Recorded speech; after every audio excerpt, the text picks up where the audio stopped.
De même, je vous le dis, il y aura plus de joie dans le ciel pour un seul pécheur qui se répand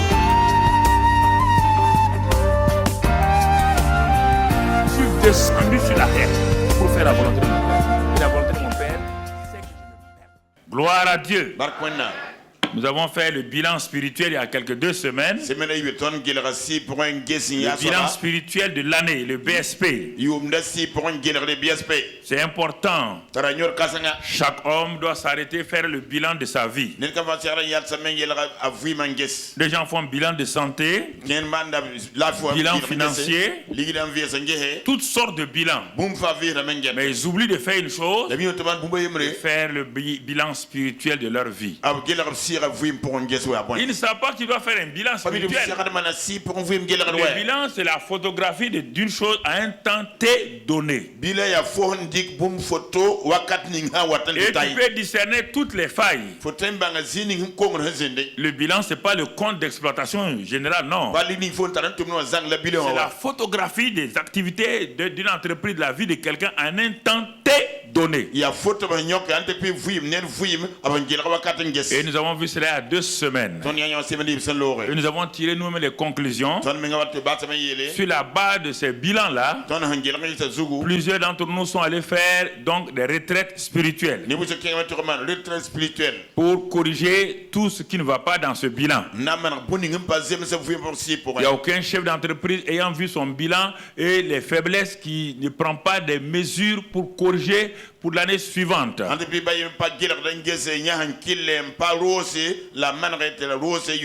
Sinon, au bout de 2 ou 3 ans, il y aura en tout cas dépôt de bilan. En ce moment-là, ça ne sera plus un bilan, c'est dépôt. Ça sera un dépôt. Soit dû à une impasse de trésorerie ou bien d'autres choses. Et nous avons progressé. Nous avons vu la semaine dernière comment Jésus a parlé, voir, et il a parlé à Nicodème, voir et entrer. Et beaucoup de gens ont pris le Larousse, le petit Larousse pour essayer de voir et entrer. À chaque parole, il y a un dictionnaire bien appliqué. Face à la parole de Dieu, il n'y a pas d'autre dictionnaire que le dictionnaire du Saint-Esprit. On a vu voir, c'est comprendre, c'est avoir la révélation. Ça te permet de voir la révélation du royaume des cieux. Et entrer, c'est marquer, lève-toi et manifeste pour maintenant vaincre. Marcher dans ce royaume-là avec victoire. Cela a aidé certains encore à faire un pas vers une retraite spirituelle. Alors ce soir, ce matin, je vais donc donner afin que tu puisses, il te reste encore un jour pour que tu puisses réfléchir. Tout ça, c'est une réflexion personnelle où je te pousse à aller. Ne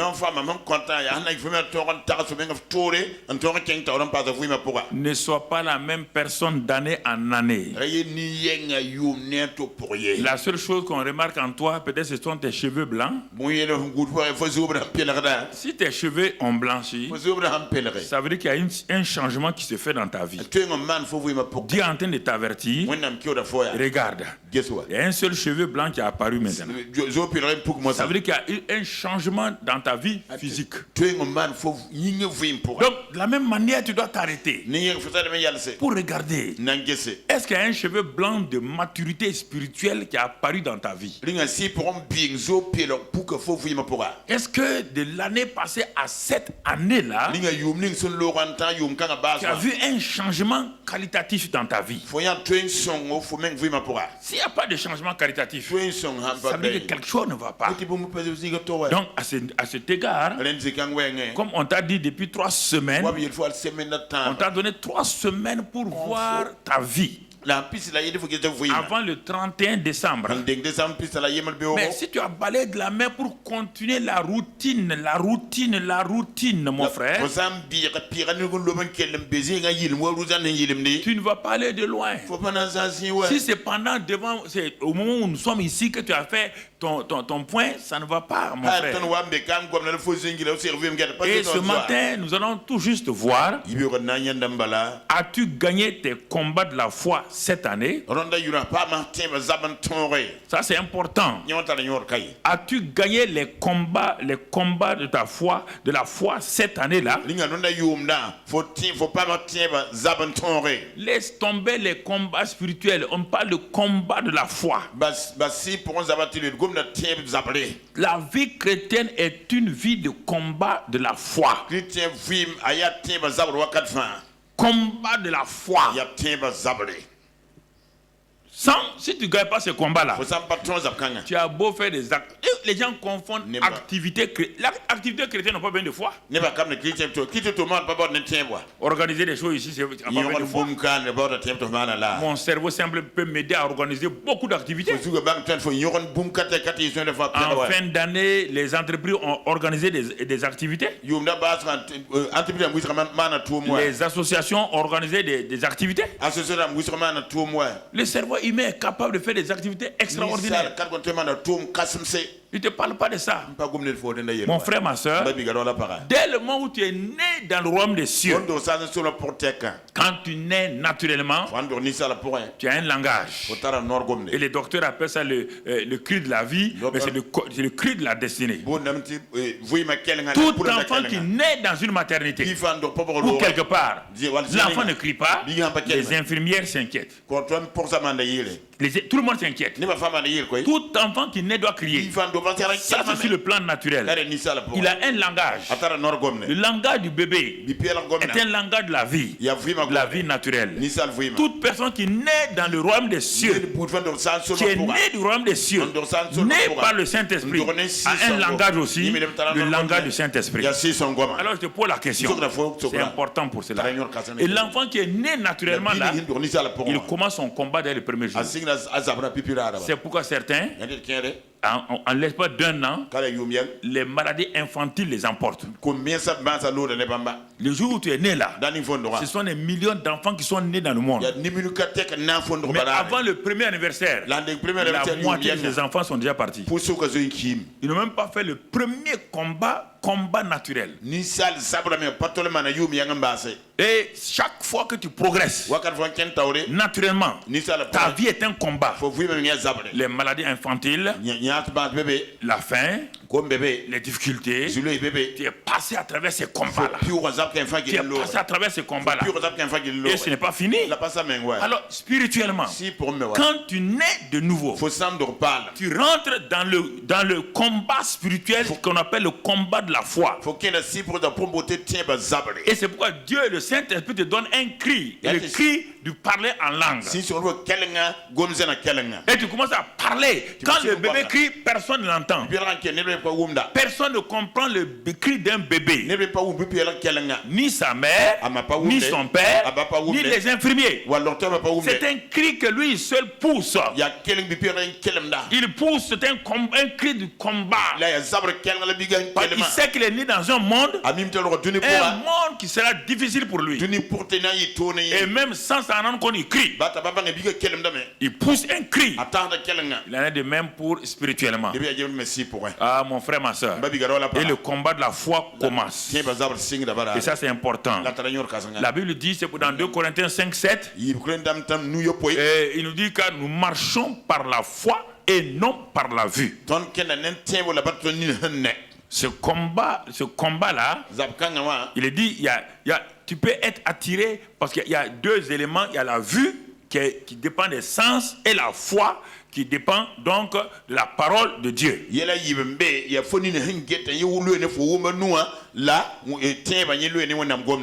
le chemin de la vie spirituelle, il y a la vue, c'est-à-dire les 5 sens qui vont combattre contre toi.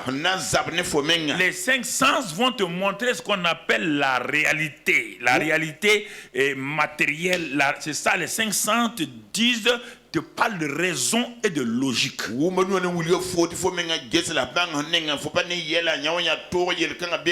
Les 5 sens te disent soit logique, soit raisonnable. Et l'autre, le mot foi n'est pas lié à la réalité, est lié à la vérité. On ne voit pas la vérité. Non, on démontre la vérité. Et c'est pourquoi c'est lié à la foi. Pour les 5 sens, mon frère, ma soeur, alors c'est ça qui te crée problème. Il dit c'est pourquoi nous marchons non pas par la vue, mais par la foi. Car nous sommes nés dans un monde invisible, mais réel et palpable. C'est pourquoi le même auteur dit dans Hébreux 10 verset 38, il dit ceci, Hébreux 10 38. Et qu'est-ce qu'il dit? Et mon juste vivra par la foi. Voici. Quiconque a été justifié par la résurrection de Jésus, il commence la vie, donc la vie de foi. Mais là, s'il se retire, tu comprends? Il a commencé la vie de la foi. Et à un moment donné, ces 5 sens, le monde environnemental commence à l'attirer. Il détourne son regard de Jésus, l'auteur de la foi. Il commence à regarder aux choses qui sont autour de lui. Et regarde ce que Dieu dit. Mais s'il se retire, mon âme ne prend pas plaisir en lui. Et l'auteur de répondre ceci, il dit, nous ne sommes pas de ceux qui se retirent. Parce que tu te retires de la vie de la foi. Le résultat, c'est la perte. La perdition. Tant que tu ne marches pas par la foi, tu peux venir à l'église, tu peux chanter, tu peux danser, tu peux apporter tes offrandes, mais tu es dans le chemin de la perdition. Nous ne sommes pas de cette catégorie. Nous refusons de nous aligner dans la catégorie de ceux qui marchent par la vue. Nous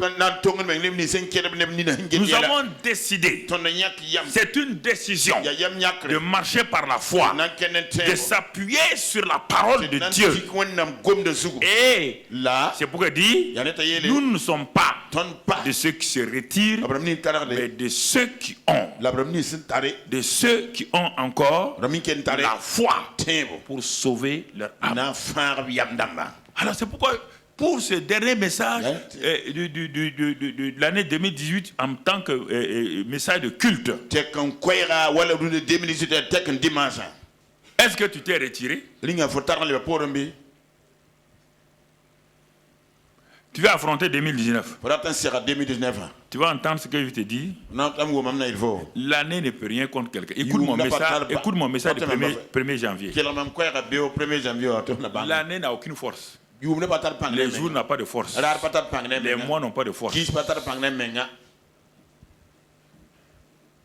C'est toi qui dois colorer ton jour. C'est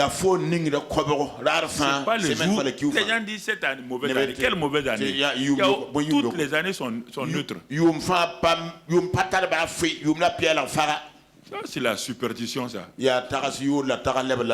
Montre-moi quelle est la différence entre le lundi et le mardi.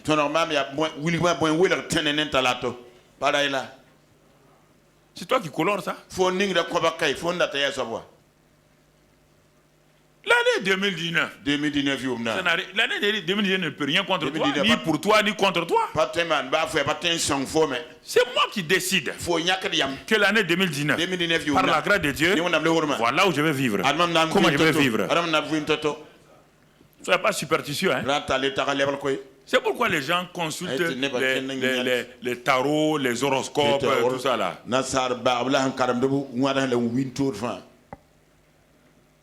Je vous parle là. Mauvais jour. Je me suis levé sur le mauvais pied. Dieu t'a créé 2 pieds, un qui est bon, un qui est mauvais. des inusités comme ça. Si ton pied est mauvais, coupe-le. Et tu vas marcher sur le bon pied seulement. Ça, c'est la tradition. Et les gens deviennent chrétiens. Ils ont ça dans leur tête. Mauvais jour, bon jour, mauvais pied, bon pied. C'est quelle histoire? Il ne s'appuie pas sur la parole.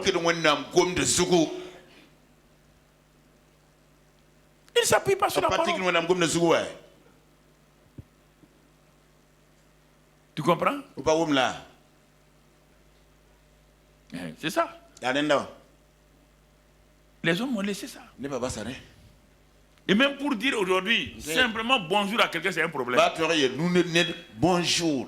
Satan est arrivé à enlever ce que Dieu a mis là dans la bouche. Bonjour, bonjour, bonjour. Ou bien, salut, salut. Salut. Tu dois parler comme Dieu parle. Si tu veux que ta journée soit bonne, parle comme Dieu a parlé. Non, on est habitué. C'est le monde moderne. Le monde moderne, il est vieux. Il est vieux de combien d'années? On appelle Dieu quoi? L'ancien des jours. Alors, tes jours modernes ne sont plus anciens que Dieu. 2000 années, c'est plus vieux que Dieu. 1 milliard d'années, c'est plus vieux que Dieu.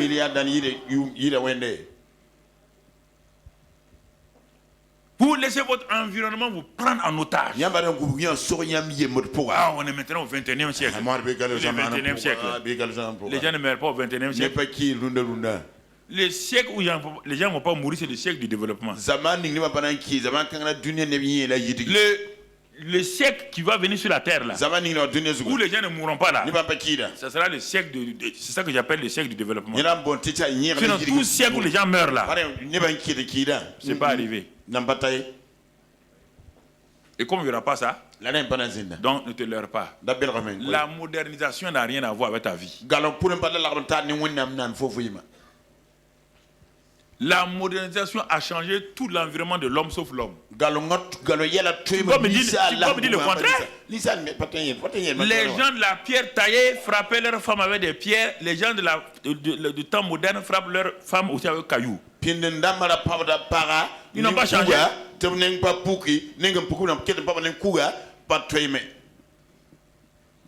La modernisation ne change pas l'homme. Ça a changé qui? Montre-moi qui? Montre-moi le savant qui a changé parce qu'il est moderne.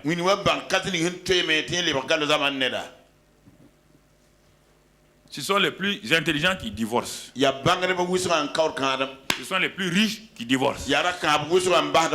Ce sont ceux qui inventent les choses qui détruisent, qui cassent les foyers. Parce que pourquoi? Ils n'ont pas cette vie. La vie qui vient de là. Quel a été ton combat 2018? Quels sont les combats qui sont présentés devant toi? Retournons à janvier 2018.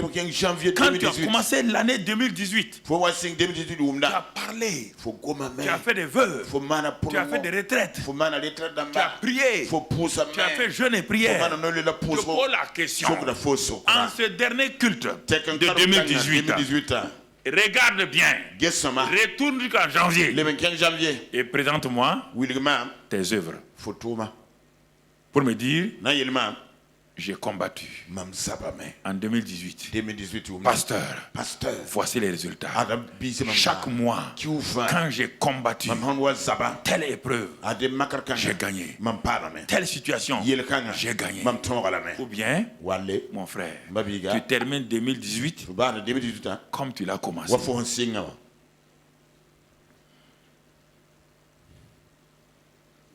As-tu gagné tes combats? Tes combats de la foi de l'année 2018? Ou bien il y a des moments où tu as baissé les bras. Tu t'es laissé couler. Comme le bateau qui coule. Tu dis on verra. Et tu arrives en fin 2018 dans cette situation-là d'un navire en train de couler.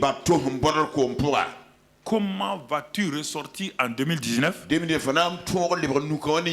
si tu n'as pas fermé la brèche qui est dans le flanc du navire où l'eau est en train de rentrer, le bateau lui-même ne peut pas se sauver. As-tu gagné le combat? C'est pourquoi il dit que juste marche par la foi. Il ne se retire pas, mais il reste afin de gagner. Et c'est pourquoi dans le même épître de Paul aux Hébreux, Hébreux 11, 2, il dit mais là où il y a la foi, le verset 2, il dit là où il y a la foi, en commençant par les anciens, Abraham, Noé, Enoch, en commençant par eux, ils ont montré, et tous sans exception, ils ont mené des combats et ils ont donné un témoignage. Les anciens. On te dit les anciens avec sans Bible, que la Bible naturelle, que la parole parlée, sans enseignement, sans télévision, sans internet, pas de pasteur, pas d'église. Les anciens étaient seuls. Quand Abraham partait, il était seul. Il ne voyait pas Dieu.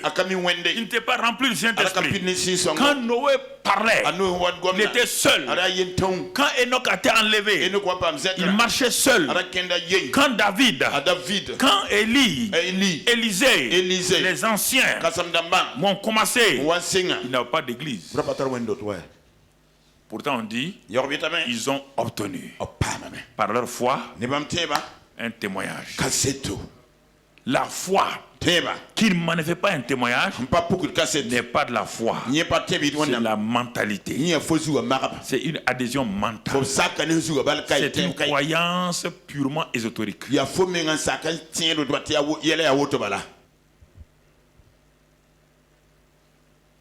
vous lance un défi, hein?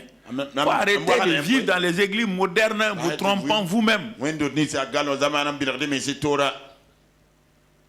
Les anciens ont obtenu un témoignage. Dieu exige de toi, génération actuelle, que tu apportes un témoignage.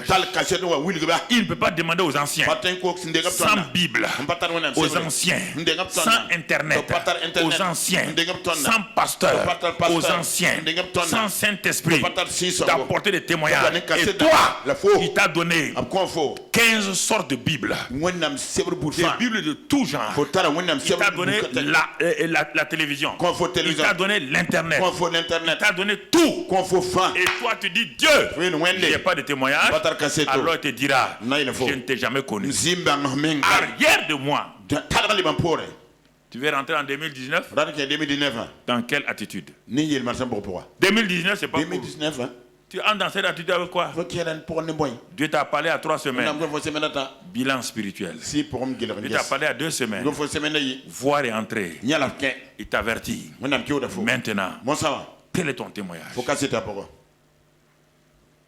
Quand nous serons là le 31, la nuit, quand nous allons proclamer le mot d'ordre de 2019, toi tu vas dire quoi? Il te reste encore 2 jours. Il te reste encore 2 jours. Les anciens ont obtenu un témoin favorable dans leur vie, dans leur foyer, dans leur travail, dans leur ministère. C'est ça. Ils ont obtenu un témoin favorable. Tu as reçu la foi. Ne me dis pas que tu n'as pas la foi. Non, tu as la foi. Jude 3. Avant Apocalypse, on va voir Jude. Jude vient me dire, je te dire.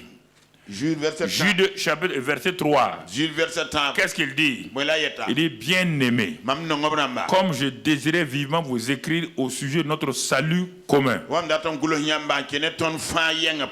je me suis obligé de le faire afin de vous exhorter à combattre pour la foi qui a été transmise aux saints une fois pour toutes. Ah, c'est pourquoi Dieu est exigeant. Dieu n'a pas dit d'inventer la foi. Ah, non.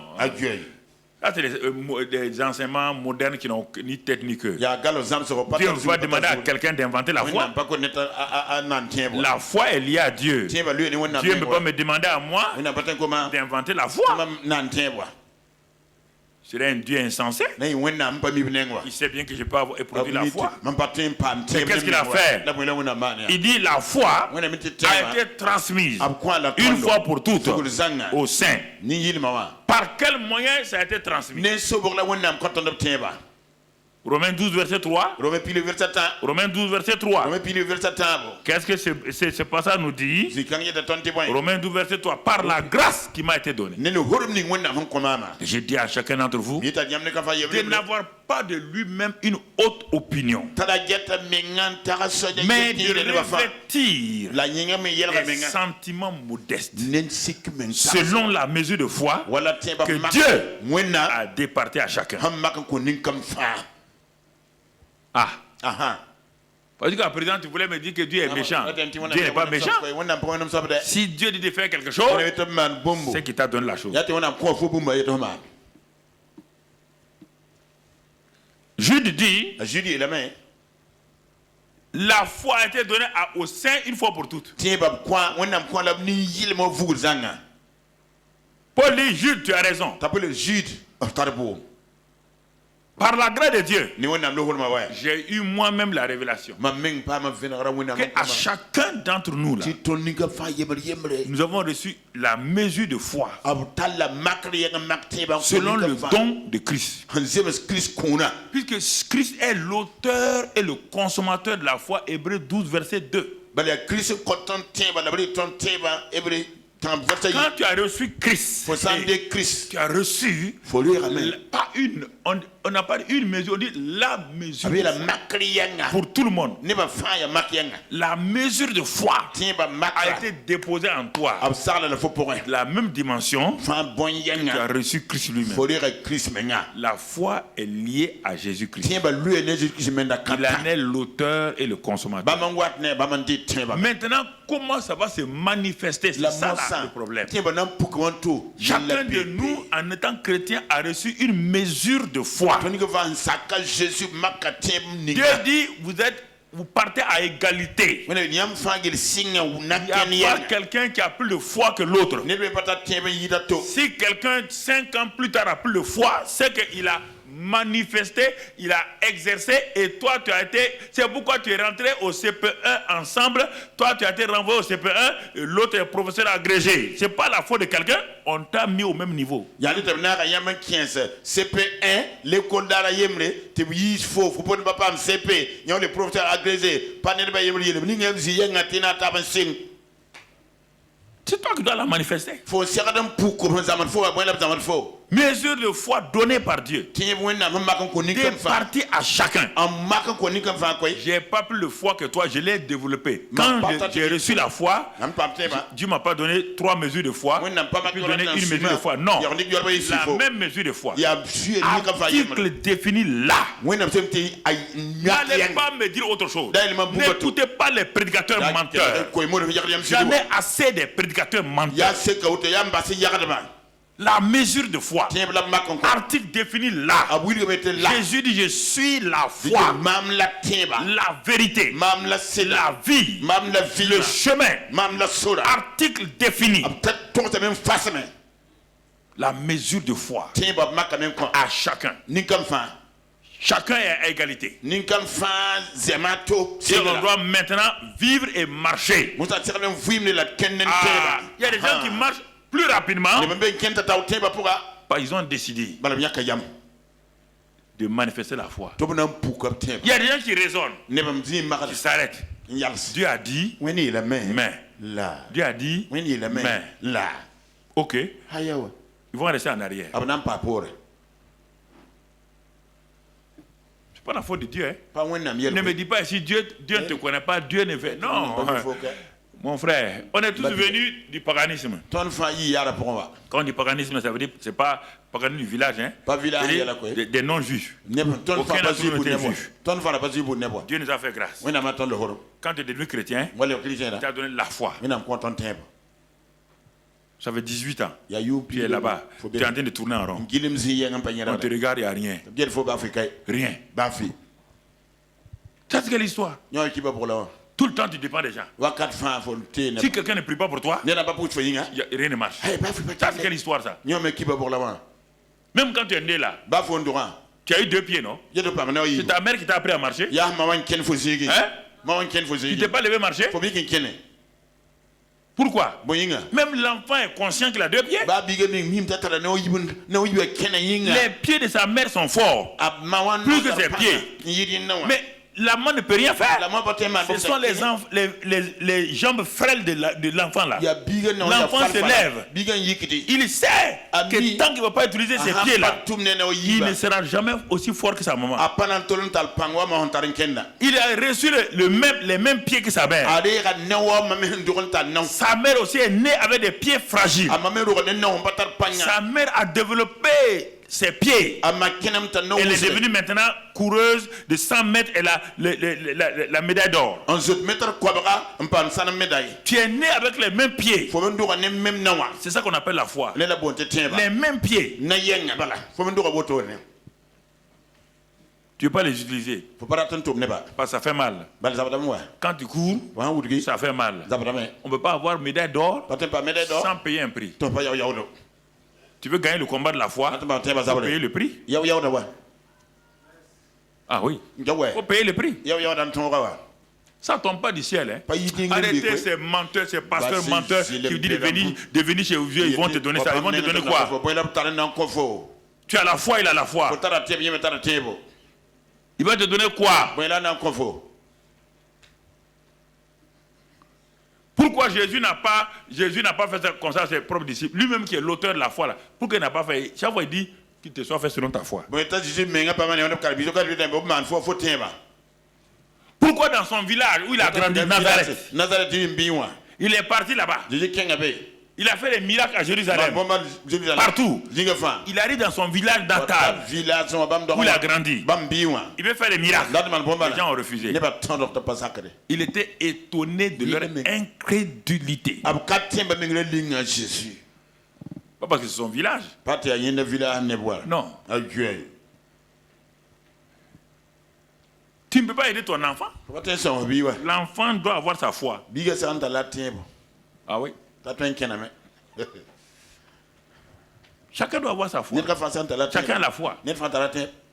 Tu peux l'expliquer. S'il veut, tu mets sa foi en chose. S'il ne veut pas, il n'a qu'à raisonner. Elle souffre.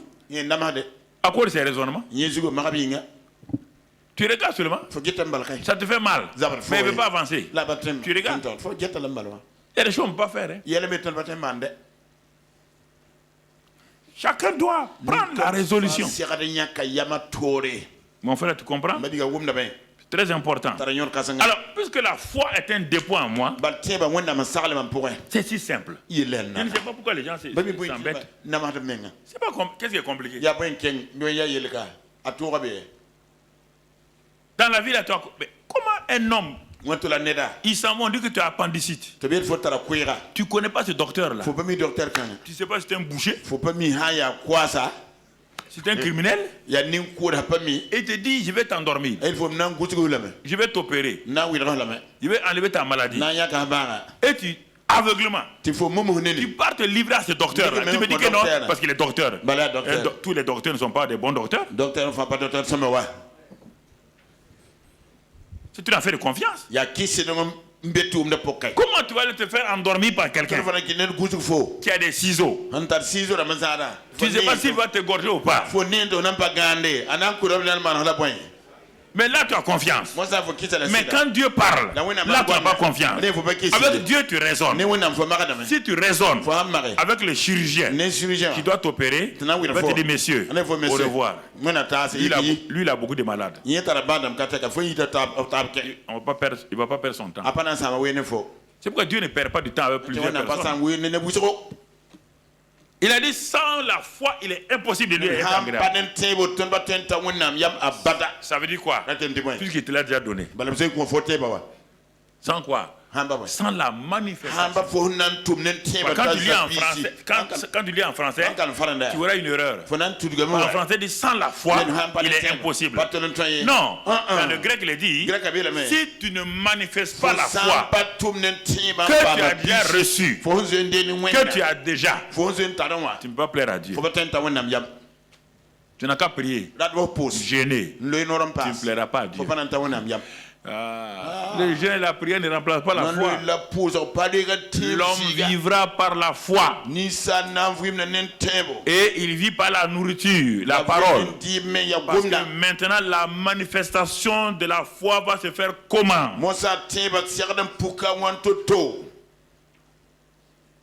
Ces deux jambes frêles de cet enfant-là. Cet enfant-là, il se lève sur ses deux pieds, il tremblote. Et vous dire que cet enfant-là doit être le champion du monde.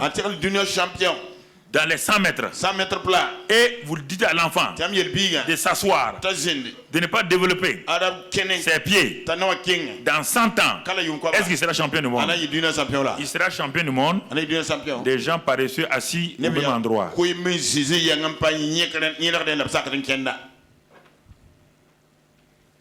Quand il va développer ses pieds-là, ça sera sans douleur. Hein? Il y a des jours, l'entraîneur dira, tu ne manges pas aujourd'hui. Tu ne manges pas ça. Tu dois faire ça. Ça fait mal, oui ou non? Tu dois détendre tes pieds. Ça fait mal. Mais il a tout. Mais le jour qu'il va avoir la médaille là, il n'est pas heureux. C'est ça que Dieu dit. Je vous ai donné le dépôt de la foi. Je vous ai donné le moyen d'exercer votre foi. Je vous ai donné l'entraîneur dans le combat de la foi qui s'appelle le Saint-Esprit. Vous êtes équipé. Vous ne devez pas échouer. Vous ne devez pas échouer. Le Saint-Esprit n'échoue pas. Sauf avec les rebelles, les désobéissants, les paresseux, les incrédules. Il ne peut rien faire pour eux. Il ne peut rien faire. Ça c'est important que nous comprenions. Je vais réveiller. C'est pourquoi dans Romains 10:17, il dit bon, vous avez compris maintenant? Vous avez le dépôt de la foi. Tout. Il dit mais la foi. Là encore c'est mal traduit en français parce que quand on veut traduire le grec en français là, nous on conjugue. Or, alors que le grec et l'hébreu il n'y a pas de conjugation. Nous en français on veut le sujet, le verbe, le complément. Le grec et l'hébreu ils parlent en termes de globalité. Il dit la foi vient. Ça c'est la dynamique. Venir là, ça c'est le mouvement. La foi est donnée. Ça c'est le dépôt. Maintenant, si tu veux voir la foi agir, on te montre ici le secret. La foi vient à la surface. Les œuvres de la foi se manifestent par quel moyen? Parce que tu entends. Parce que tu as entendu. Hein? C'est le présent continu. On n'a pas dit ce que tu as entendu. On n'a pas dit ce que tu entendras. La foi vient de ce que maintenant ce que je te dis là. Ce que je te dis là maintenant. Si tu laisses après là, dès que tu sors là, tu ne peux plus avoir la foi. C'est maintenant. Ou au moment où tu médites ta parole, quand tu as ouvert la Bible, tu es en train de la méditer, le Saint-Esprit qui est en toi, qui est le grand enseignant, et tu ouvres du Saint-Esprit, révèle-moi comment faire. Voilà les deux occasions, lors de la prédication ou lors de ta méditation.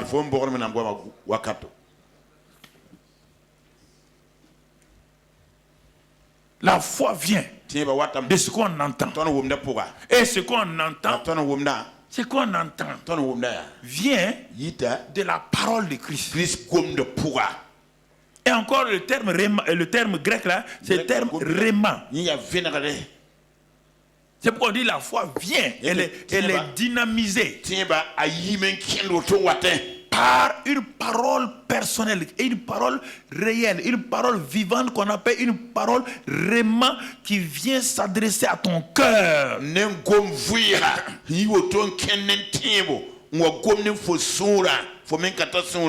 Tout le monde est assis à côté de toi, ils ne comprennent pas.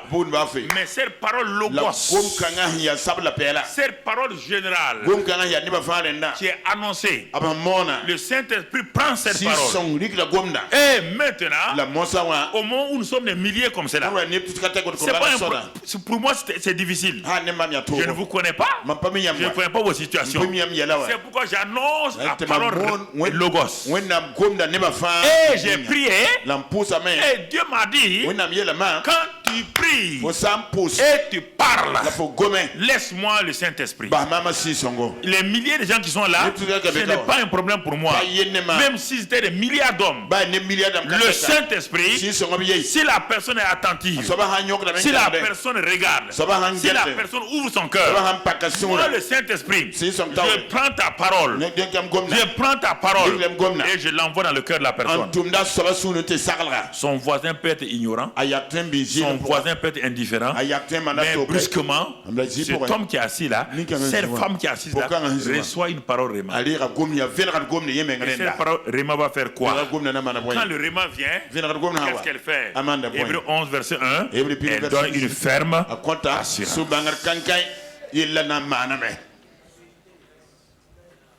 Elle donne quoi? Une ferme. Et elle va entraîner quoi maintenant? Une démonstration. Et regarde le schéma. Il t'a enseigné ça toute l'année 2018. Va prendre mes cassettes. J'ai enseigné ça pendant 3 mois. Tu la foi. C'est pourquoi je te demande maintenant un compte rendu. Je vais entendre ton compte rendu. Je vais entendre ton témoignage. Tu veux l'entendre? Si je te fais lever maintenant, te dis ton témoignage 2018. C'est ça. Ça ne sert à rien qu'on vienne s'enfermer ici pour parler s'il n'y a pas de témoignage. La différence entre l'hôpital et le cimetière, on ne revient jamais du cimetière pour un témoignage. Mais on part à l'hôpital pour venir rendre témoignage. C'est différent là. L'hôpital est un endroit de restauration, de réparation et tout. On dit bon, je m'en vais là-bas. Le docteur m'a dit dans une semaine je reviens. On a même avec quelqu'un au cimetière, on dit bon, ça va, et puis dans quelques jours il va sortir. C'est ça, frère. La foi vient de ce que j'entends. Donc, je suis assis actuellement. Seigneur, en ce temps, je dis à mon cœur, ah Seigneur, ah bon? La foi vient de ce que j'entends. Oh Seigneur, ouvre mes yeux, ouvre mon cœur, pour que ton serviteur, ce qu'il dit là, je puisse recevoir ça. Dieu dit, ah bon? Tu veux aller de l'avant? Okay. Donc, écoute attentivement. Écoute attentivement la suite. Regardons dans 1 Timothée 6, verset 12, on a c'est déjà résumé. Paul dit à Timothée, Paul est un ancien avec un jeune. Voilà. C'est comme je suis là avec vous. Je vous enseigne, plusieurs d'entre vous êtes des jeunes. Paul dit, il dit mon fils, combat le bon combat de la foi. Laisse les autres là faire les combats. Mais comme toi tu es mon fils là, tu es honnête et tu es fidèle. Tu veux m'écouter. Il dit mon fils, je suis un homme d'expérience. Je suis un homme qui a vécu. Tu as vu mes combats. Hein? Il dit à Timothée, tu as vu mes combats. Tu as vu mes luttes. Il dit alors, je te dis, combat le bon combat de la foi. C'est ça que je vous transmets. Combat le bon combat de la foi. Saisis la vie éternelle à laquelle tu as été appelé. Mais j'extrais simplement combat le bon combat de la foi.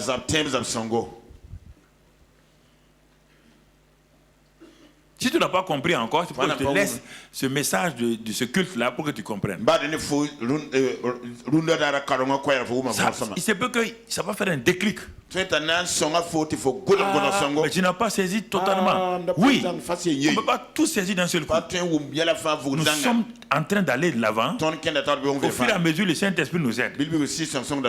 Alors, cette marche de la foi là, ce combat de la foi là, tous les jours là. Regardons maintenant, on va aller dans Matthieu 14. Matthieu 14.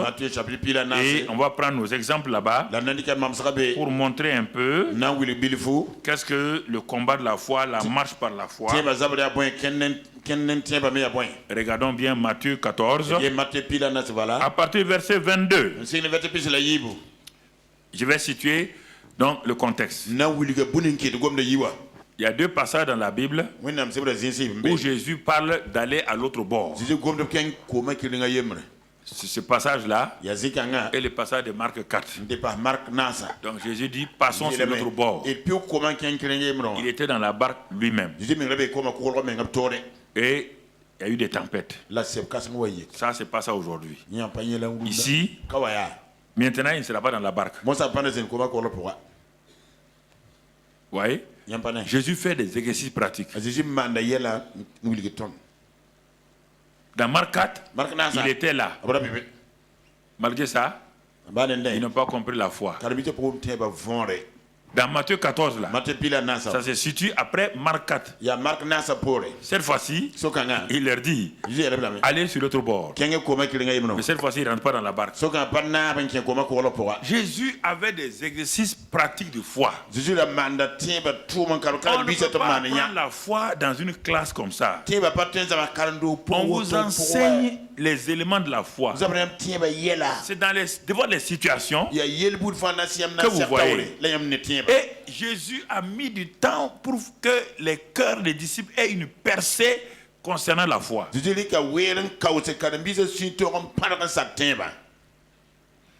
Voici un des exercices encore. On revient au verset 22 là maintenant. Verset 22.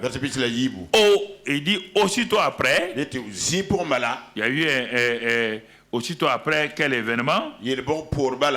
Mon frère, il est dit aussitôt après, Jésus obligea ses disciples pour aller, et donc après la multiplication des pains. Ce grand miracle-là. Ah, il dit, mais ils vont comprendre. Non, ils ont vu la multiplication des pains. Ils ont vu eux-mêmes, ils ont vu les pains. Je viens de leur faire une leçon pratique de la foi. Plus de 10 000 personnes. Je les ai nourris avec 5 pains, 2 poissons. Donc ils savent que la foi là, c'est pas une affaire de sens. Bon, il dit bon, vous avez vu, il dit ok. Aussitôt après ça là, ce grand événement là, il obligea les disciples à monter dans la barque et à passer avant lui de l'autre côté. Pendant qu'il renverrait la foule. Par la foule qui a mangé les pains et les poissons ne veut pas aller. Les gens aiment ça. Jésus dit on ne peut pas manger poisson et tout le temps. Il faut aller à la maison. Mais il dit à ses disciples, vous, entrez dans votre barque, allez. Jésus leur donne une parole qu'on appelle la parole logos.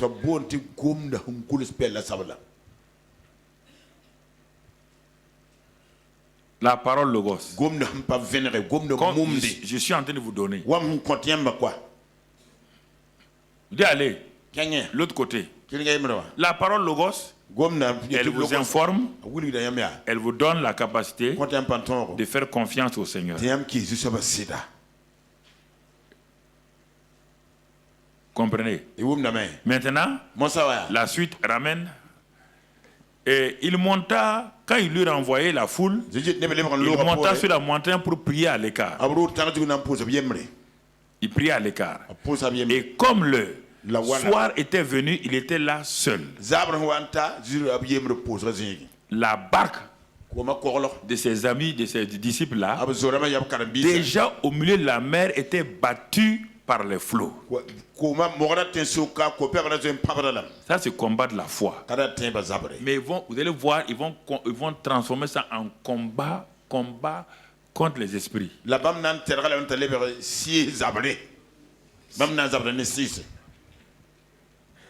C'est ça les gens. Quand je vois les jeunes là, quand ils vont prendre ça, ils ne vont pas parler de la foi. Hein? Ils vont parler tout à l'heure de ce qu'on va voir là. C'est là-bas qu'ils vont dire. Vous avez vu, hein? Vous avez vu, les choses viennent. Et, écoutez, la barque était au milieu de la mer. Elle était battue par les flots. Quels sont les flots qui t'ont battu pendant l'année 2018? Et jusqu'à présent, ça continue. Et tu n'arrives pas à t'en sortir. Et ensuite, le vent était contraire. Ici, là, c'est le combat de la foi, pas autre chose. On n'a pas le temps de gêner ni de prier. C'est pas les démons. Non. Le vent est contraire. Les flots battent votre flot. Et les flots battent votre barque. Votre barque, c'est votre vie. Regardons la suite. Qu'est-ce qu'il est écrit?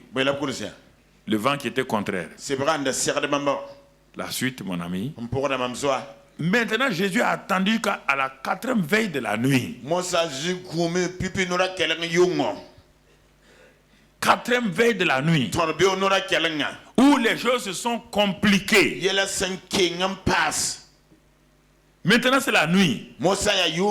C'est l'obscurité. Les grands miracles, c'est lorsqu'il n'y a plus rien. À l'heure de minuit, je vous ai donné ça il y a plusieurs années. À l'heure de minuit, quand les flots sont là, quand le vent est contraire, vous ne pouvez pas progresser. On dirait qu'il n'y a pas de progrès dans votre vie. On dirait que votre barque est en train de tourner sur elle-même. Le vent est contraire. 3e élément, c'est la nuit. L'heure de minuit. Les disciples étaient là. Se posaient beaucoup de questions. Où est Jésus? Que fait-il? Mais malgré cela, certains ont dit, mais Jésus est là-bas. Nous avons amené les barques qu'il faut. Donc il faut qu'on se débrouille. Il ne peut pas venir à notre secours. Ils ont limité Jésus.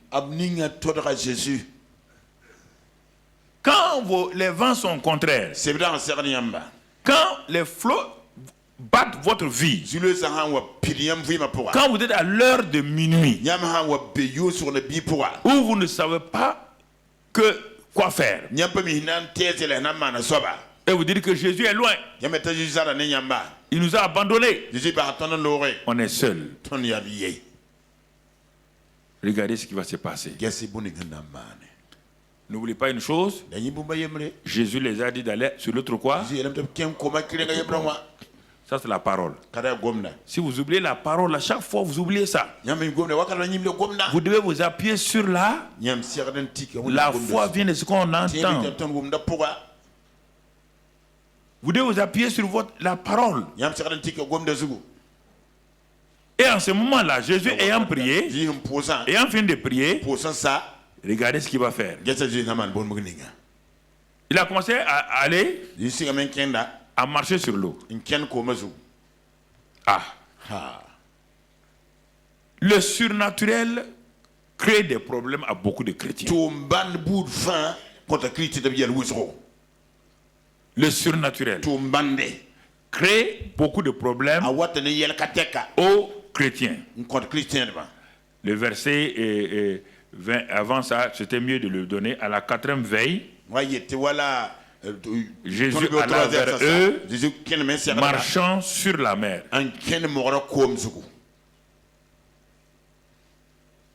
Je veux saisir votre pensée, c'est pourquoi je vais doucement. Et ils sont dans une barque. Une barque de sécurité. Mais cette barque-là est attaquée. Lui, il n'a pas de barque. Il va utiliser les lois du surnaturel.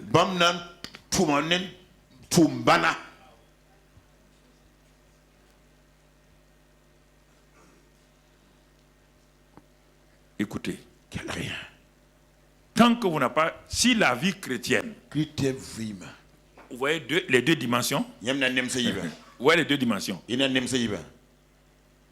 La première dimension, des disciples, des croyants, qui ont reçu une parole, de passer sur l'autre bord. Leur vie est attaquée par des flots, des vents contraires, des ténèbres. Ils sont en train de se débrouiller, en train de prier. Seigneur, en train de prier, Brusquement, en face d'eux, la vie surnaturelle.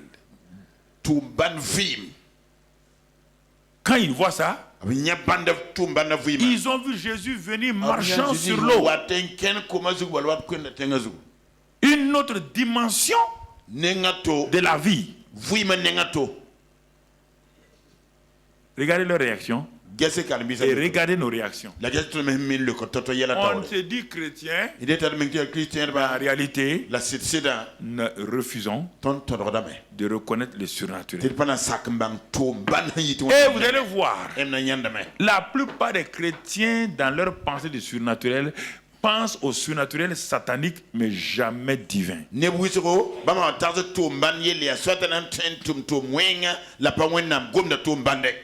Parce qu'ils ne sont pas habitués. Quand les disciples le virent marcher sur la mer, ils furent troublés. Et dire, c'est un fantôme. Arrêtons-nous là.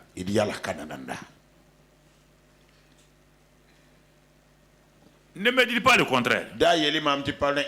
Vous qui êtes là ou vous qui êtes à la télévision, pourquoi le surnaturel est assez rare dans votre vie? Parce que vous avez peur du surnaturel.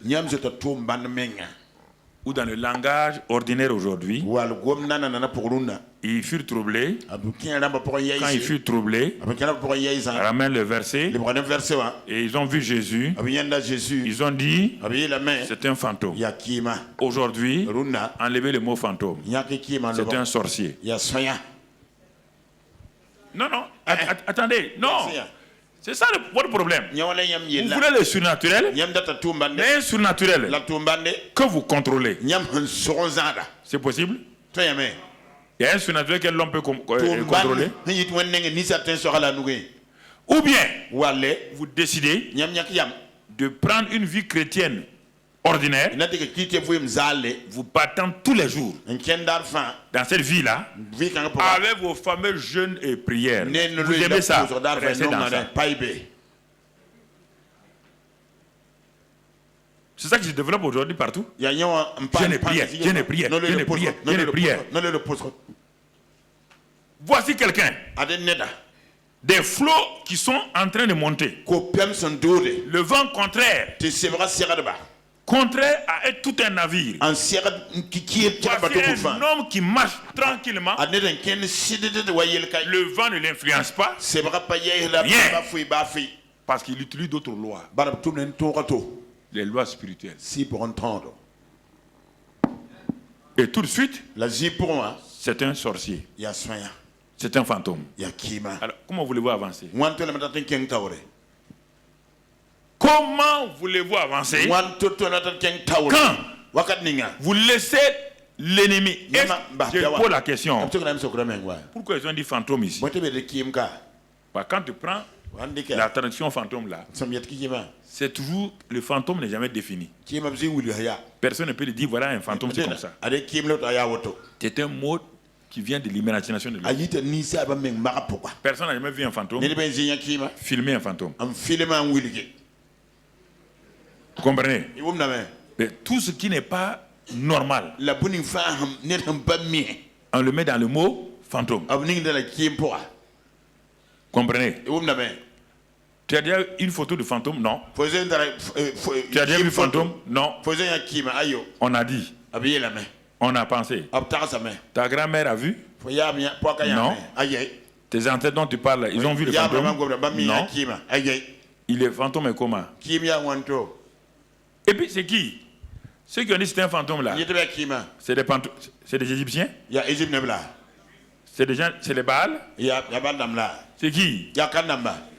Les Juifs? Les croyants? Les enfants d'Abraham? Alors, avec ça, ils peuvent avancer? Maintenant, leur vie, est-ce que le vent même et la tempête, c'est un problème pour eux maintenant? Qu'est-ce que le problème pour eux maintenant?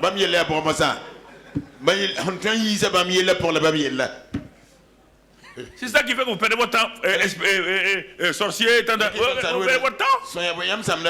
Vous perdez votre temps. Satan n'est pas idiot. Il est rusé. C'est un fantôme. Des barbus. Et regardez bien. Et dans leur frayeur, ils poussèrent des cris.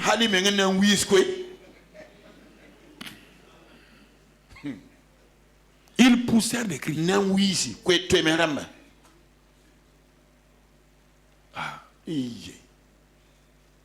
99% des chrétiens aujourd'hui, c'est ça qu'ils vivent. Vous les voyez se réunir dans les églises. 3000 personnes combattent spirituels.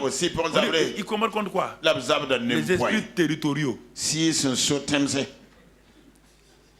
Dieu a dit à quelqu'un de combattre les esprits territoriaux.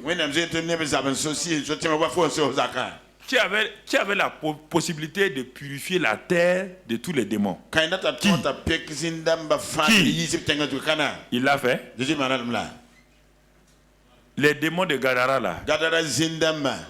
Ils sont toujours là, non? Est-ce qu'ils ont vieilli? Jésus a tué un démon de Gadara.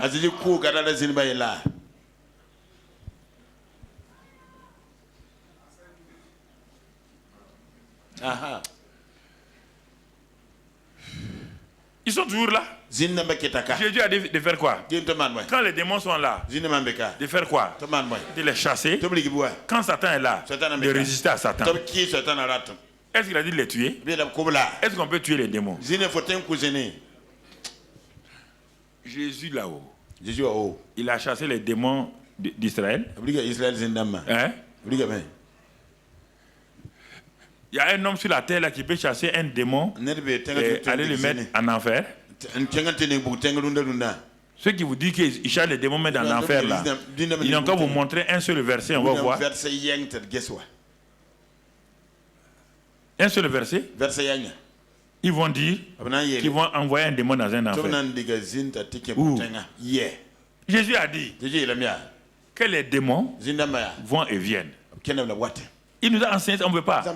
Il dit, quand tu chasses un démon de la vie de quelqu'un, au nom de Jésus, le démon s'en va. Écoutez-moi très bien. Mais il dit, il s'en va. Et il erre. Ne trouvant pas un lieu de repos. Les démons vivent où? Dans des hommes, dans des animaux. C'est ça leur habitation. Oui ou non? Oui ou non? Jésus dit qu'il s'en va. Il n'a pas de repos. Jésus te dit, écoute bien le mot. Il dit, il vient pour regarder sa quoi? Sa maison. Qui était sa maison? C'est l'homme ou la femme là où le démon a logé. C'est pourquoi le caractère de la femme là ou de l'homme là ressemble au caractère du démon. Je fais une parenthèse pour que vous compreniez. Si un démon menteur rentre dans quelqu'un, le type là il ment naturellement, oui ou non? Hein?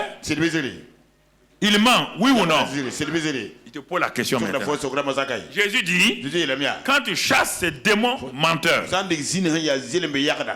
la personne est libérée. Mais Jésus dit, si tu ne remplis pas, cet homme-là il est devenu menteur à cause du démon menteur. Tu as chassé le démon menteur.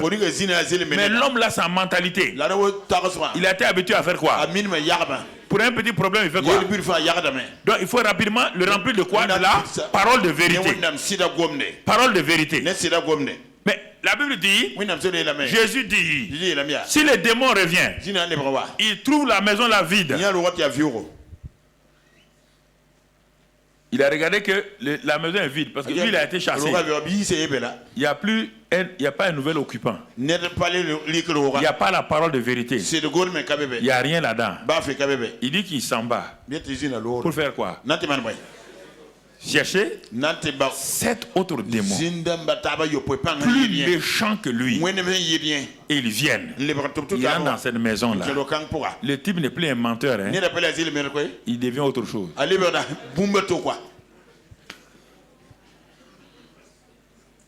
Si vous ne comprenez pas, c'est la Bible. Hein? Écoutez les livres que les gens ont écrits. Ça ne m'intéresse pas que les gens écrivent des livres. Le fait d'écrire un livre n'est pas une preuve que le type est dans le vrai. Les gens veulent manipuler, gagner de l'argent aujourd'hui. Ils veulent gagner de l'argent. Jeunes gens, vous ne voulez plus lire la Bible, vous êtes tout le temps sur Internet. Vous avez les réseaux sociaux. Ce qui fait la faiblesse des jeunes prédicateurs. Ils ne sont plus liés à la parole de Dieu. Ils ne sont plus liés au Saint-Esprit. Ah, tel homme de Dieu a dit ça. On va les regarder. Tel message. Mais regarde le message là. Regarde l'homme de Dieu. Sa vie et lui. Il y a quoi? Comment on te dit que tu vas suivre quelqu'un qui n'a pas de vie? Parce qu'il te dit des belles paroles.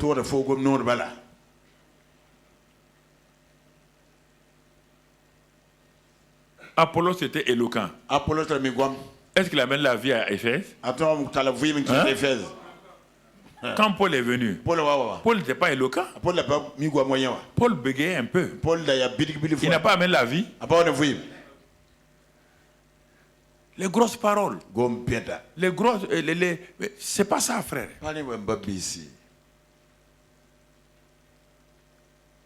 Ils ont vu Jésus. C'est un fantôme. Parce que le surnaturel. Le surnaturel. Les chrétiens veulent le surnaturel. Mais un surnaturel qui le contrôle. Si vous contrôlez le surnaturel, ce n'est plus un surnaturel. Ce n'est plus un surnaturel. C'est la foi qui accepte le surnaturel. Les sens ne peuvent pas accepter le surnaturel. Ils l'ont vu. Avec quoi? L'heure de. Mais est-ce qu'ils l'ont vu avec la foi? Ils l'ont vu. Ils ont crié.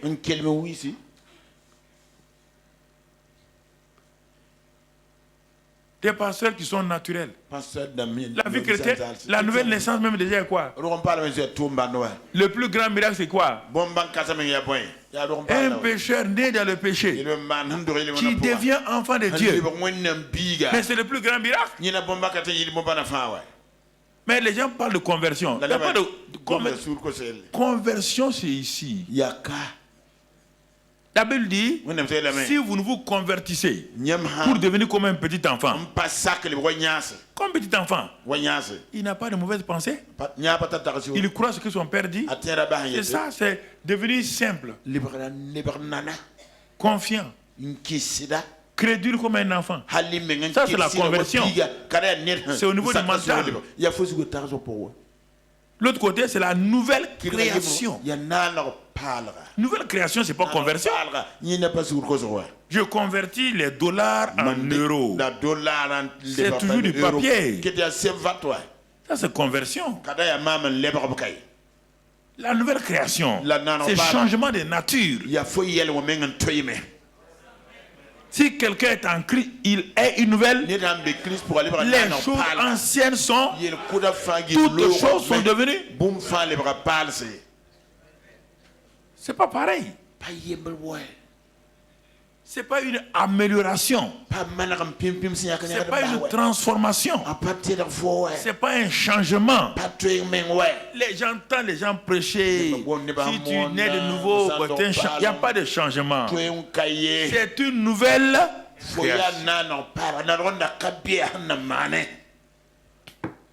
nouvelle création, c'est une nouvelle création. La transformation vient ici. Vous êtes métamorphosés par la parole de Dieu parce que vos pensées ne sont pas nées de nouveau. Votre esprit est né de nouveau. Mais comme vous avez grandi dans une maison où il y a des choses bizarres, vous devez maintenant soumettre. Dieu dit vos pensées ne sont pas mais. Si vous voulez être transformé, vous soumettez vos pensées à la pensée de Dieu. En ce moment, on dit vous êtes transformé de gloire en gloire à l'image de Christ. Pour connaître la volonté de Dieu. Ça, c'est la transformation. Il y a la nouvelle création. Il y a la transformation. C'est pas deux choses différentes. Vous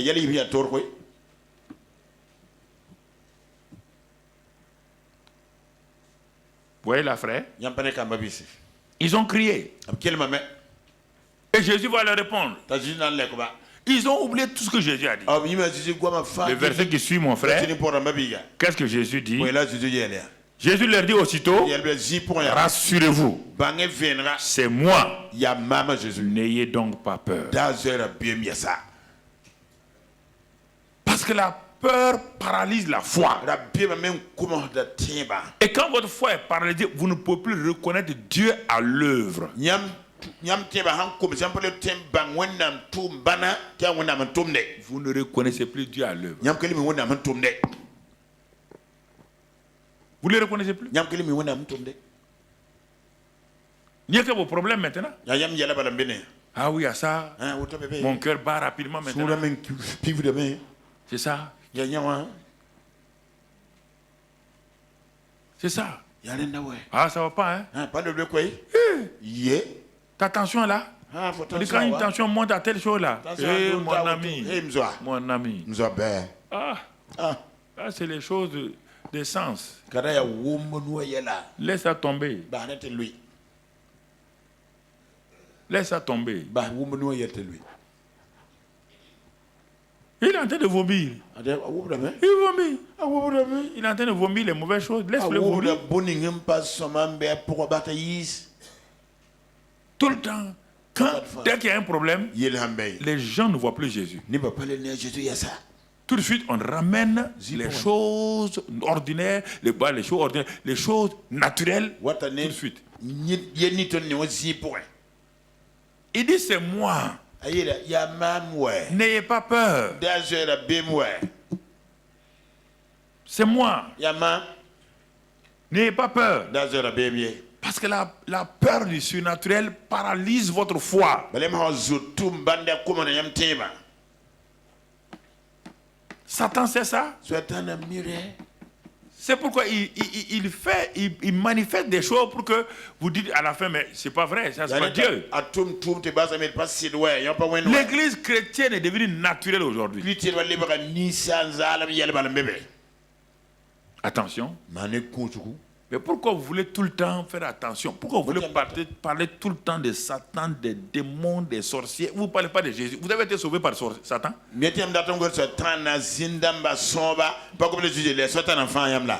Est-ce qu'il y a une bonne nouvelle de Satan? On dit d'aller prêcher la bonne nouvelle. Libérer les gens de Satan. On dit bonne nouvelle. Pourquoi vous vous intéressez à tout ça là? Vous voulez qu'on fasse quoi? Ça là, ça te donne quoi? Ce que tu dis là, ce que tu as regardé là, ça te donne quoi par rapport à ta foi? Rien. Soyez intelligent. Discernez les choses, regardez-les. Est-ce que ça vous donne quelque chose? Alors, regardons. Pierre lui répondit, Seigneur, si c'est toi, ordonne que j'aille vers toi sur les eaux. Pierre veut quoi? Une parole quoi? Une parole quoi? Réma. Qui s'adresse à qui? Est-ce qu'il a dit pour nous? Il dit, si c'est toi. Pierre est dans le logos avec ses camarades. Allez sur l'autre bord. Tout le monde est dans le logos. Mais en plein logos, épreuve et problème. Comment ils vont arriver sur l'autre bord? Si actuellement il y a un fantôme, si actuellement il y a le vent, si actuellement il y a le flot, si actuellement c'est l'heure de minuit, comment vont-ils arriver là-bas? C'est pourquoi sur votre chemin là, quand il y a des problèmes comme ça, il faut demander une parole. Réma.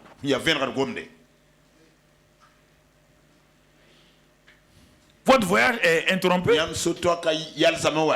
Pendant l'année, il y a des mois où tu étais bloqué. Mais vous n'avez pas demandé à Dieu un réma. Je ne comprends pas. Depuis quelque temps, mes affaires sont bloquées. Tu as demandé une parole réma. Depuis quelque temps, depuis le mois de février, ça ne va pas. Tu as demandé une parole réma. Tu es en voyage pour l'année. On a proclamé sur toi en janvier la parole logos de bénédiction. On a proclamé sur toi des bénédictions. Tu dois atteindre 31 décembre avec des résultats. Satan vient en février, il vient en mars, il vient en mai, te bloquer par une maladie. Mais il faut dire non. On a proclamé sur moi en janvier que je vais attendre et je vais avoir mes témoignages en décembre là. Seigneur, donne-moi une parole vraiment. Mais tu dis à Satan, arrière. Comme il n'avait pas le pouvoir sur Satan là, il ne savait pas. Pierre dit bon, en attendant là, si c'est toi là, ordonne que j'aille. Je vais entrer dans la dimension surnaturelle. Ah non, je ne veux plus rester dans le naturel. Hein. Non, le naturel, on est en train de se battre. Fais-moi entrer dans le domaine surnaturel. Ordonne. Ça ressemble à quoi cette partie-là? Jésus dit viens. Ordonne. Il dit prends une ordonnance. Une ordonnance, c'est une loi puissante qui vient contrôler la première loi. Oui ou non? Ordonne que je vienne vers toi. Regardez frère, le centenaire romain a dit la même chose. Il dit mon serviteur est couché, paralysé, souffrant. Jésus dit j'irai. Ça c'est le logos. J'irai, je le guérirai. Il dit Seigneur, non, c'est bon. Dis une seule parole. Je veux une seule parole. Une parole réma qui va changer la situation. Jésus est étonné. Il dit, ah bon, tu connais le réma? Il dit non, je ne connais pas ce nom. Hein. J'ai jamais entendu ça. C'est que je sais. Quand une autorité dit une parole spéciale, la parole est exécutée par les autorités inférieures. La paralysie est une autorité inférieure. Satan est une autorité inférieure. Les démons sont autorités inférieures. Quand le capitaine dit au lieutenant, garde à vous, il fait garde à vous. Quand le capitaine dit, c'est comme ça dans l'armée. Donc toi tu es un chef de l'armée du ciel. Et tous ces démons et ces satans là, je peux dire leur garde à vous seulement. Dis-leur de partir. Dis un seul mot. Pierre a compris ça. Dans votre marche de la foi, où les flots sont là, où l'heure de minuit est là, où l'heure des ténèbres est là, où l'heure du malin est là, où l'heure des difficultés est là, arrêtez-vous. Demandez au Seigneur une parole. Oh Seigneur, dis seulement une parole. Donne-moi une parole de foi. Seigneur, j'ai besoin d'une parole réma. Une parole de révélation, une parole de foi. Donne-moi, Seigneur, une parole. Et Jésus dit, viens. Viens. Pas besoin de beaucoup de choses. Vous voulez attendre quelle parole? Viens. Viens. Il y a une quinzaine, vingtaine d'années, cette femme-là, cette soeur-là qui me poursuivait tout le temps. Ah, pasteur, je ne comprends pas. Mon mari, je suis marié, il n'y a pas d'enfant. Tu es enceinte, va. Laisse-moi tranquille. Ah bon, c'est fini comme ça? Oui. Elle est devenue avec l'enfant? Il y a quoi? Vous ne croyez pas au surnaturel? Vous voulez qu'on vous explique? On ne peut pas expliquer le surnaturel.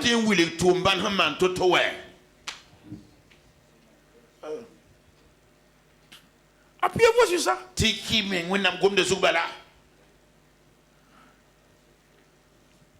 Appuyez-vous sur ça.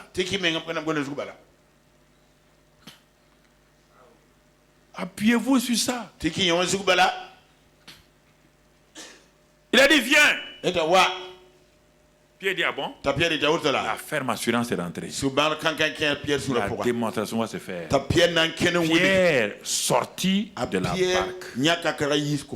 Oh non. Pierre, que fais-tu? Es-tu normal? Ne vois-tu pas le vent? Ne vois-tu pas les flots? Ne vois-tu pas l'heure de minuit? Pierre dit, Jésus a dit viens. Ça me suffit. Jésus m'a dit viens. Ce n'est pas une idée personnelle. Ce n'est pas une intention. Ce n'est pas une ambition. Parce qu'il a dit viens. Il a parlé. Et ce qu'il a dit m'a donné la ferme assurance. Pierre en sortant, le vent soufflait. Mais il avait les yeux fixés sur qui? Sur Jésus. Le vent va continuer à souffler. Tu ne peux pas arrêter le vent de souffler. Tu ne peux pas arrêter les flots. Tu ne peux pas arrêter l'heure de minuit. Ce que tu peux arrêter, c'est arrêter tes yeux fixés sur Jésus-Christ, le chef et le consommateur de la foi. Tu t'imagines? Il sort un pied, il se met en déséquilibre. Il soulève un pied. Une pirogue qui balance. Le monsieur sort. D'une pirogue qui balance. Mais Pierre, tu vas poser tes pieds où? Il n'y a pas de problème. Je pose mes pieds sur la parole de Jésus.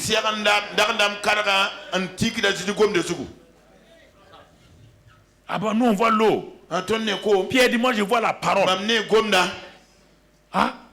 Nous on voit le vent. Pierre dit je vois la parole.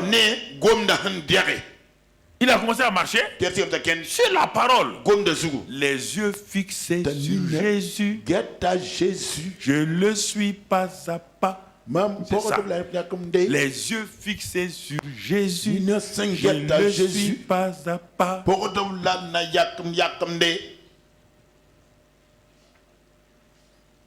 Mais l'ennemi a amplifié les vents.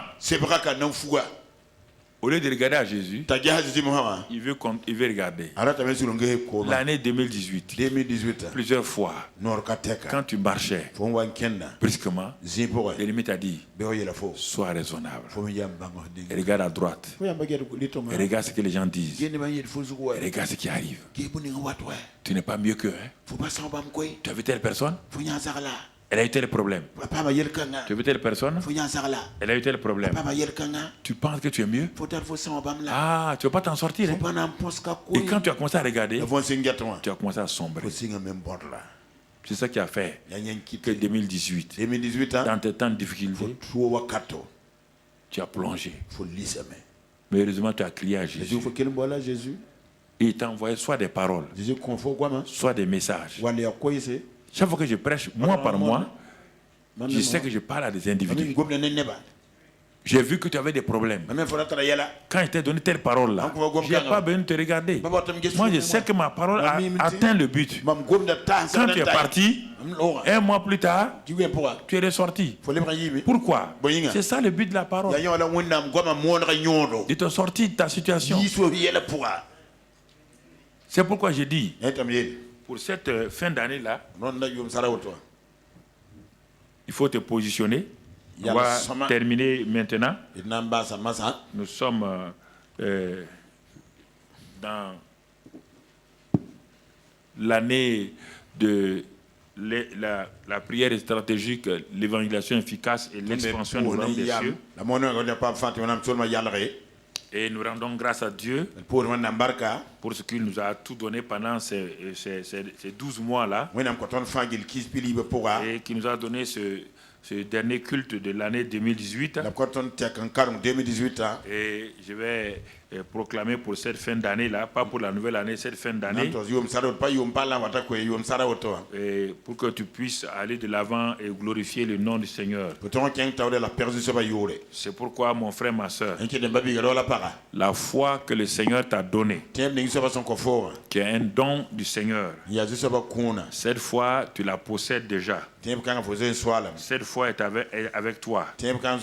Alors dis avec moi, Seigneur, merci, voici ma déclaration de foi pour cette fin d'année 2018. Comme Abel offrit à Dieu un sacrifice plus excellent que celui de Caïn. Aujourd'hui, dernier dimanche de l'année 2018, je t'offre mon corps comme un sacrifice vivant, saint, agréable, Seigneur, pour que cela soit un culte qui te glorifie. Et je sais que ce sacrifice-là que je t'offre aujourd'hui de ma vie, que toi-même tu as racheté, t'es agréable. Merci Père, au nom de Christ Jésus. Seigneur, comme Enoch a marché avec toi et il a vu ta grâce, je te remercie de ce que tu m'as aidé à marcher avec toi au cours de l'année 2018. Tu m'as, Seigneur, gardé, tu m'as protégé et je te suis reconnaissant. Merci Père, au nom de Christ Jésus. Seigneur, je te remercie. Comme Noé, qui a été divinement averti des choses qui devaient se passer. Tu m'as averti certaines fois des choses qui devaient se passer. Et Seigneur, comme tu as délivré Noé et sa famille, je te rends grâce de ce que tu m'as délivré aussi. Je te bénis pour tous ces bienfaits et je crois de tout mon cœur que tu continues à le faire. Seigneur, comme Abraham, qui était là, un homme qui ne te connaissait pas, tu as fait de lui un témoin de ta grâce. Lui et sa femme Sarah, à cause de leur foi, ils ont impacté l'humanité. Et ils ont eu Isaac, l'enfant de la foi. Moi aussi cette année, tu m'as rendu fécond dans plusieurs domaines, sur le plan physique, spirituel, moral, financier. Tu m'as gardé, tu m'as guidé. Je te remercie, Seigneur. Seigneur, comme Sarah elle-même, malgré son âge avancé, Elle n'a pas douté de toi. Moi aussi, je refuse de douter. J'ai fait confiance en toi. Malgré mes hésitations, tu m'as montré ta fidélité. Merci Père. Ce que tu as tout accompli au nom de Christ Jésus. Comme Isaac, sur le plan financier, quand les difficultés sont venues dans sa vie, il ne savait que faire. Dans cette année 2018, les moments difficiles sont venus financièrement sur moi, sur ma famille, sur mes affaires. Mais j'ai vu ta fidélité. Comme Isaac, tu as été d'une source de bénédiction. Tu m'as sorti des situations. Tu m'as mis hors. Et tu m'as mis au large. Non seulement tu m'as secouru, mais tu m'as mis au large. En cette fin d'année, je te remercie encore parce que tu as pourvu à tous mes besoins selon ta richesse, avec gloire en Jésus-Christ. Merci Père. Sois béni. Seigneur, comme Joseph, les temps difficiles sont venus sur moi. Des trahisons, des moqueries et des jalousies, des prisons spirituelles injustes, prisons professionnelles injustes, toutes sortes de difficultés, d'injustices. Mais Seigneur, comme Joseph, tu ne m'as pas laissé dans ces puits, ni dans la maison de Potiphar, ni dans la prison. Je vois que tu m'as libéré, tu m'as protégé. Je te remercie Seigneur pour cette année 2018. Comme Moïse, oh Seigneur, j'avais échoué. J'avais parfois honte de moi-même. Je me suis dit, est-ce que le Seigneur me relèvera encore? Mais ta bonté et ton amour sont venus à mon secours.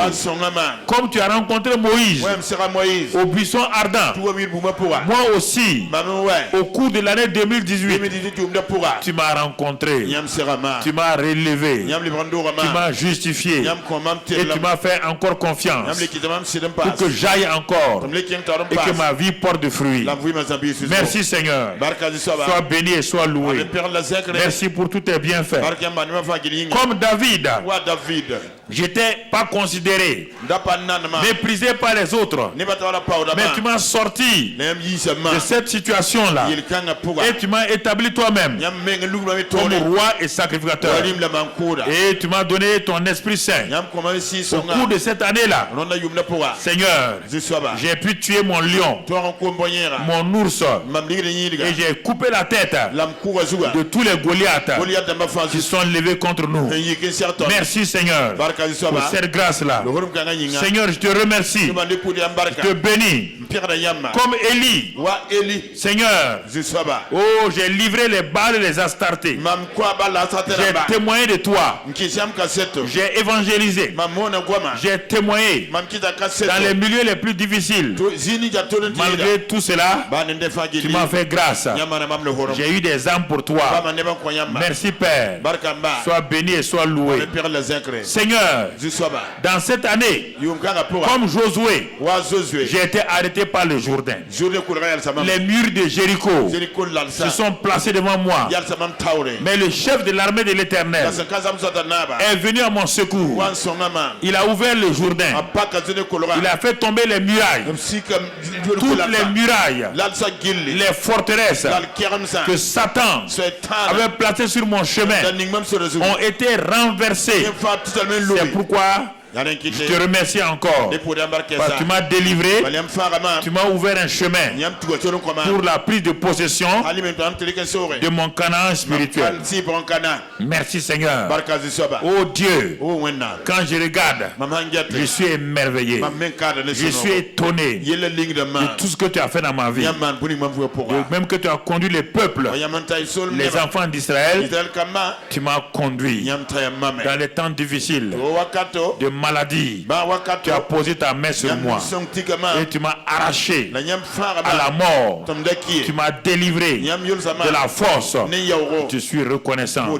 Père, je te remercie pour toutes ces situations, pour notre pays, nos pays, Seigneur. Tu as posé ta bonne main, car l'ennemi avait l'intention de tout détruire, mais tu nous as gardés. Tu as protégé ton peuple. Tu nous as gardés.